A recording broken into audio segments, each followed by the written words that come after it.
जय श्री कृष्णा। कैसे हैं आप सभी? मेरे पिछले सारे वीडियोस पर आप सभी के बहुत सारे कमेंट्स आए, बहुत सारे आप लोगों ने मुझे सजेशंस दिए, बहुत अप्रिशिएशन किया। उसके लिए मेरा दिल से, हृदय से आप सभी का धन्यवाद। कुछ जो सजेशंस आए मुझे बड़े अच्छे लगे। उसमें से एक सजेशन मुझे बड़ा अच्छा लगा, एक प्रस्ताव मुझे बड़ा अच्छा लगा कि मैं भगवद गीता जी के 18 अध्याय, पूरा पहले अध्याय से लेकर 18वें अध्याय के अंतिम श्लोक तक क्रमबद्ध रूप से विवेचना करूं, क्रमबद्ध रूप से मैं वीडियोस उनके बनाऊं ताकि व्यूअर्स को भगवद गीता जी जानने का अवसर मिले और वो क्रमबद्ध रूप से जान सके। तो मैं अवश्य अपने आगामी वीडियो में ऐसा करूंगा और यह मुझे बड़ा अच्छा प्रस्ताव लगा। कुछ प्रश्न भी मेरे पास में आए, जिनमें से मुझे लगता है एक प्रश्न जो आया वो बड़ा सुंदर प्रश्न था और मुझे उसका उत्तर देना आवश्यक भी लगता है। वह प्रश्न यह था कि भगवद गीता जी की आवश्यकता क्या है, भगवद गीता जी की रिलेवेंस क्या है और आज की डेट में कैसे यह उपयोगी है। यह प्रश्न मुझे लगता है कि सभी के लिए है। एक स्टूडेंट, एक हाउसवाइफ, एक एंटरप्रेन्योर, एक बिजनेसमैन, एक आम आदमी, हर व्यक्ति के लिए मुझे लगता है ये प्रश्न बड़ा उपयोगी प्रश्न है, क्योंकि मेरे दृष्टिकोण में हर व्यक्ति के लिए भगवद गीता जी बड़ी आवश्यक और उपयोगी है। तो आज बात करते हैं हम इस विषय पे। पहले मेरा कहना यह है कि हम भगवद गीता जी के बारे में बात नहीं करते, पहले हम अपने बारे में बात करते हैं। कैसे? एक उदाहरण से शुरू करते हैं। कुछ दिनों पहले मुझे ऐसा लगा कि मैं थोड़ा मोटा हो गया हूँ, बल्कि हो गया हूँ, मेरे डबल चिन आ गई है, टमी बार आ गई है। तो मैंने डिसाइड किया कि कल से मैं वर्कआउट पे लगूंगा, कल से मैं रनिंग करूंगा, दौड़ूंगा और उसके लिए दृढ़ संकल्पित होकर मैं रात को सुबह 5 बजे का अलार्म लगाकर सो गया। आप जानते हैं सुबह 5 बजे क्या हुआ होगा? जैसा कि अधिकांश लोगों के साथ होता है वही मेरे साथ हुआ। सुबह 5 बजते तक अलार्म बंद और वापस सो गए।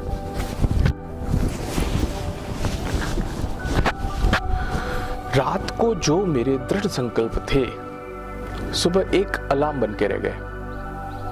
क्या हुआ?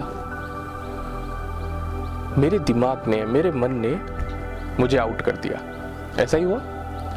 क्या आपका दिमाग, आपका मन आपको आउट करता है, या यूं कहूं मैं इसे, क्या आपका मन, आपका दिमाग आपको नियंत्रित करता है या आप उसे नियंत्रित करते हैं? सुन के थोड़ा अजीब सा लगता है, परंतु आप अपने दिन भर की दिनचर्या का विश्लेषण जब करेंगे तो आपको लगेगा कि बहुत सारी जगह आपका मन, आपका दिमाग आपको नियंत्रित कर लेता है। सभी को पता है कि फास्ट फूड खाना बुरा है, मेरे को लगता है हर व्यक्ति को पता है ये बात, परंतु रोज एक नई गाड़ी लग जाती है, रोज एक नया फास्ट फूड कैफे खुल जाता है। कैसे? मैं तो कभी नहीं खाता यार, कभी कभी खाता हूँ बस, कभी महीने में एक आध पिज्जा खा लिया तो खा लिया। ये जो एक्सक्यूजेस हम बनाते हैं ना, ये दुनिया से नहीं बनाते, ये हमारा मन हमारे को खुद को ही जस्टिफिकेशन करने के लिए हमसे बनवाता है। तो यदि आपका मन, आपका बुद्धि, आपका दिमाग आपको कंट्रोल करता है तो आपको भगवद गीता जी की आवश्यकता है। सपोज कीजिए कोई इंसान आपको पसंद नहीं है, आपको बहुत ह्यूमिलेटिंग लगता है, इरिटेटिंग लगता है, जिसके पास बैठना भी आपको पसंद नहीं हो। आप अपने 4 मित्रों के साथ बैठे हैं या परिवार जनों के, परिचित जनों के साथ बैठे हैं और गपशप का आनंद ले रहे हैं। अचानक वह व्यक्ति आपके पास में आ जाता है और आपको ह्यूमिलेट करता है, इरिटेट करता है, टीज करता है। आप क्या करेंगे? मैं बताऊं? आप रिएक्ट करेंगे और वो रिएक्ट जो करेंगे वो 2 तरह से करेंगे। यदि आप ताकतवर हैं, यदि आप स्ट्रांग हैं तो झगड़ा करेंगे, गुस्सा करेंगे, आर्ग्यू करेंगे। यदि आप कमजोर हैं तो वहां से उठ जाएंगे, हट के चले जाएंगे उस जगह से, एकांत में जाके रोएंगे, पछताएंगे, अपने आप को कोसेंगे, भगवान को कोसेंगे, उस व्यक्ति को कोसेंगे, है ना? अगर आपके गुस्से का, आपके इमोशंस का, आपकी हैप्पीनेस का, आपके पीस का रिमोट किसी और व्यक्ति के हाथ में है तो आपको भगवद गीता जी की आवश्यकता है। एक सोडा बोतल कैन लीजिए, एक वाटर बोतल लीजिए, आप सोडा बोतल को शेक कीजिए, क्या होगा? ब्लास्ट। जबकि वाटर बोतल को आप शेक कीजिए, कुछ भी नहीं होगा। सभी को पता है कि हमको वाटर बोतल की तरह ट्रीट करना है, लेकिन क्या ये चॉइस कर पाना आसान है? नहीं, क्योंकि ये चॉइस करने के लिए हमको बहुत लंबी स्पिरिचुअल प्रैक्टिसेस चाहिए, बहुत लंबा अध्यात्म और शास्त्र संवत जीवन जीना पड़ता है। वह प्रैक्टिस, वह अभ्यास हम कर सकते हैं भगवद गीता जी के साथ में। तो मुझे लगता है सोडा बॉटल से वाटर बॉटल बनने के लिए भगवद गीता जी की आवश्यकता है। ये जो आपका जीवन है ना, it's all about your choices what you make. जो ग्रेट पर्सनैलिटीज होती है वो सिर्फ मैटरनिटी वार्ड में जन्म नहीं लेती, वो जन्म लेती है अपनी चॉइसेस से। तो आपका जीवन बहुत ज़्यादा डिपेंड करता है कि आप कैसी चॉइसेस बनाते हैं। आपका जीवन डिपेंड करता है कि आप कैजुअल अप्रोच से जीना चाहते हैं या डिटरमिनेटली जीना चाहते हैं। गॉड दोनों ही स्थिति में कहता है तथास्तु, ईश्वर दोनों ही स्थिति में हमेशा कहता है तथास्तु। आप भगवद गीता जी के बिना जीना चाहते हैं, भगवद गीता जी के साथ जीना चाहते हैं, यह आप पर निर्भर करता है। मेरे हिसाब से तो जो व्यक्ति, जो इंसान श्वास लेता है, जितना श्वास लेना आवश्यक है उतनी ही भगवद गीता जी आवश्यक है। कुछ लोगों को तो ये भी आभास नहीं कि श्वास कैसे आ रही है, कैसे चल रही है। Had you ever noticed your breathing rhythm? आप गुस्से में हैं तो देखिएगा जोर जोर से सांसें चलेगी, तेज तेज सांसें चलेगी। आप बहुत दुखी हैं, उदास है तो बिल्कुल सुस्त शांत सांसें चलेगी। अगर आप हैप्पी एंड बैलेंस्ड है तो आपका सांसों का रिदम भी एकदम बैलेंस्ड चलेगा। इसका मतलब यदि हम अपनी प्राण शक्ति को नियंत्रित कर ले तो हम अपने मन को, अपने दिमाग को भी नियंत्रित कर सकते हैं। लेकिन इस प्राण शक्ति को नियंत्रित कैसे करें, यह तरीका भगवद गीता जी हमें सिखाती है। तो इसके लिए भी भगवद गीता जी आवश्यक है। आप जो कुछ भी अपने जीवन में, आप एक विद्यार्थी हैं, आप एक हाउसवाइफ है, एक एंटरप्रेन्योर है, आप कुछ भी जो भी अपने जीवन में है, जहाँ भी है, जैसी भी स्थिति परिस्थिति में है, स्थितियाँ और परिस्थितियाँ आपके हाथ में नहीं। जो सिचुएशन आपके पास में आती है वह आपके हाथ में नहीं है। आपके हाथ में क्या है? Response, reaction. कहते हैं ना सब विधि का विधान है, सब कुछ तय है। जब सब कुछ तय है तो हम क्यों हैं, हम क्या है, हमारा एग्जिस्टेंस क्या है, हमें क्या करना है? तब गीता जी की बात यहाँ आती है, हमारे हाथ में कर्म करना है। जो हमारे पास सिचुएशन, जो स्टिमुली है उसको रेस्पॉन्स करना हमारे हाथ में है। जो हम रेस्पॉन्स करेंगे उससे हमारा रिजल्ट आएगा। अब हो सकता है आज हम जो रिएक्ट कर रहे हैं उसका रिजल्ट इमीडिएटली हमें ना मिले, लेकिन भविष्य में मिलेगा। यह तय बात है। यह पूरा एक साइंटिफिक प्रोसेस है कि हमारा पास जो सिचुएशन आती है उस पर हम क्या रिएक्शन करते हैं, क्या रिस्पॉन्स करते हैं और उसका रिजल्ट कैसे हमारे पास में आएगा।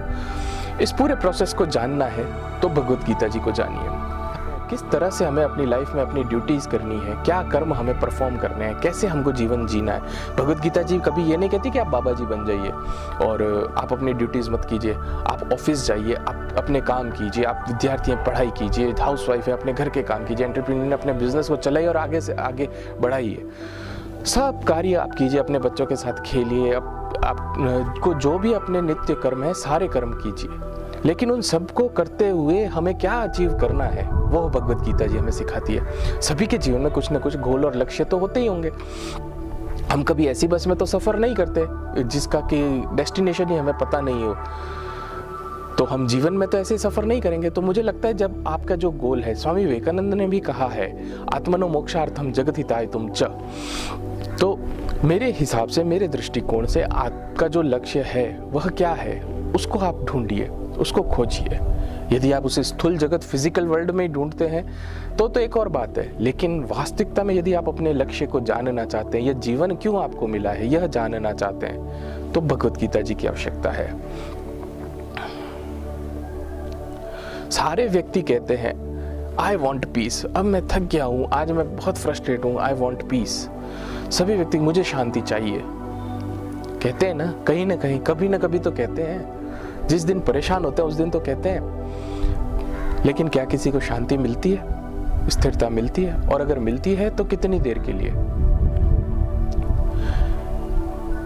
वैसे इस वाक्य में, इस सेंटेंस में ही इसी का उत्तर है, आई वॉन्ट पीस। आप आई को हटा दीजिए, आप वॉन्ट को हटा दीजिए, पीछे सिर्फ पीस रहेगा। I means ego, wants means desires. अगर आप ईगो और डिजायर्स को हटा देंगे अपने जीवन से तो पीछे पीस रहेगा।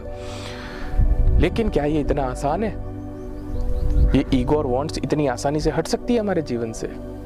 नहीं। इनको हटाने के लिए स्थिर शांति का अनुभव करने के लिए, स्थिर आनंद का, हैप्पीनेस जिसको बोलते हैं, हम सुख को आनंद नहीं कहते। आनंद और सुख में अंतर है, वह हम आगे के वीडियोस में चर्चा करेंगे। यदि आप स्थायी शांति चाहते हैं तो भगवद गीता जी की आवश्यकता है।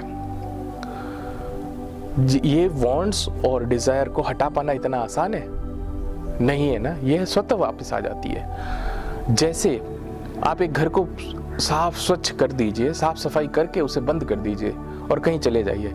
जब आप 10-15 दिन बाद वापस आते हैं तो क्या वह घर साफ और स्वच्छ मिलता है? नहीं मिलता है ना, उसमें धूल, मिट्टी, कचरा स्वतः आ जाता है। इसी तरह नकारात्मक विचार, इसी तरह ईगो, डिजायर्स हमारे अंदर स्वतः आ जाती है, लेकिन उसकी सफाई करने का तरीका भगवद गीता जी है। तो मेरा आप सबसे यह कहना है कि भगवद गीता जी अवश्य पढ़े, अवश्य जाने और अवश्य जीवन में उतारे। अपने घर में रख के आरती नहीं कीजिए, केवल दिया भगवद गीता जी को नहीं दिखाइए। उन्हें जीवन में उतारेंगे तो यथार्थ में उनकी पूजा है। उनको आप अनुसरण करेंगे और अपने बच्चों को, अपने परिवारजनों को जब यह शिक्षित करेंगे कि भगवद गीता जी क्या है और हमें किस तरह से भगवद गीता जी के साथ अपने जीवन को जीना है, तब आपको भगवद गीता जी की आवश्यकता, जरूरत और अहमियत समझ में आएगी। एक प्रश्न मैं आपसे पूछना चाहता हूँ। एक लोटा है, उसमें एक जल है, उसे समुद्र बनाना है, कैसे बनाएंगे? आप ये मानिए वो जो लोटा है वो आपका शरीर है, उसके अंदर जो जल है वो आपका आत्म तत्व है। अब उसे समुद्र बनाना है, उस लोटे के जल को, तो आप कैसे बनाएंगे? मैं बताऊं? उस लोटे के जल को आप समुद्र में खाली कर दीजिए, वह समुद्र बन जाएगा। यह तो कभी भी संभव नहीं कि समुद्र आपके लोटे में आएगा, तो निश्चित रूप से वह जल तो समुद्र में जा सकता है और समुद्र बन जाएगा। उसी प्रकार से वो जो परमात्मा तत्व है, जो सर्व जगह, सभी जगह व्याप्त है, और आपका जो आत्म तत्व है, उससे एकत्व कैसे हो? आप उसमें मिला दीजिए। लेकिन यह मिलाने का प्रोसेस कैसे हो, हम कैसे उनसे एकत्व कर सकते हैं, यह अगर आप जानना चाहते हैं तो आपको भगवद गीता जी की आवश्यकता है। मेरे हिसाब से हर व्यक्ति को जो जिस स्थिति में है, भगवद गीता जी की आवश्यकता है। आप भगवद गीता जी को जानें, पढ़ें, मेरा आप सबसे यही निवेदन है। जय श्री कृष्ण।